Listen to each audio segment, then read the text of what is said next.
সাংস্কৃতিক কর্মী যারা রয়েছেন তারা বাংলাদেশ সাংস্কৃতিক কর্মী সংঘ এর পক্ষ থেকে তারা আজ আন্তর্জাতিক মাতৃভাষা দিবস উপলক্ষে তারা একটি শোভাযাত্রার আয়োজন করেছেন। আজ রমজান মাস হওয়ার কারণে তারা আজ সকালের বদলে আজ বিকালে তারা এই শোভাযাত্রাটি বের করেছেন। টিএসসি থেকে শোভাযাত্রাটি ধীরে ধীরে শহীদ মিনার ঘুরে এগিয়ে যাচ্ছে বাংলা একাডেমির দিকে এবং সেই শোভাযাত্রার যে অবস্থান সেটি আপনাদেরকে দেখানোর চেষ্টা করছি।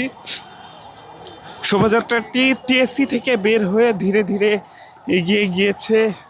এগিয়ে যাচ্ছে এবং এখানকার যে পরিস্থিতি আজ যিনি প্রধানমন্ত্রী অর্থাৎ তারেক রহমান আসবেন এখানে এবং এ কারণেই আমরা দেখছি শহীদ মিনার ঘিরে মানুষের যে নিরাপত্তা ব্যবস্থার জোরদার পরিস্থিতি কিন্তু আমরা শহীদ মিনার ঘিরে দেখছি এবং যারা এখানকার রয়েছেন সাংস্কৃতিক কর্মী তারা এই মুহূর্তে শহীদ মিনার এলাকায় এসে উপস্থিত হয়েছেন এবং সেই শহীদ মিনার থেকে আপনাদেরকে দেখানোর চেষ্টা করছি। আন্তর্জাতিক মাতৃভাষা দিবস 2026 উপলক্ষে তারা কিন্তু এখানে এসেছেন।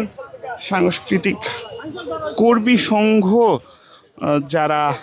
যাদের নাম এবং তারা এখানে এসেছেন একটি ফুল নিয়ে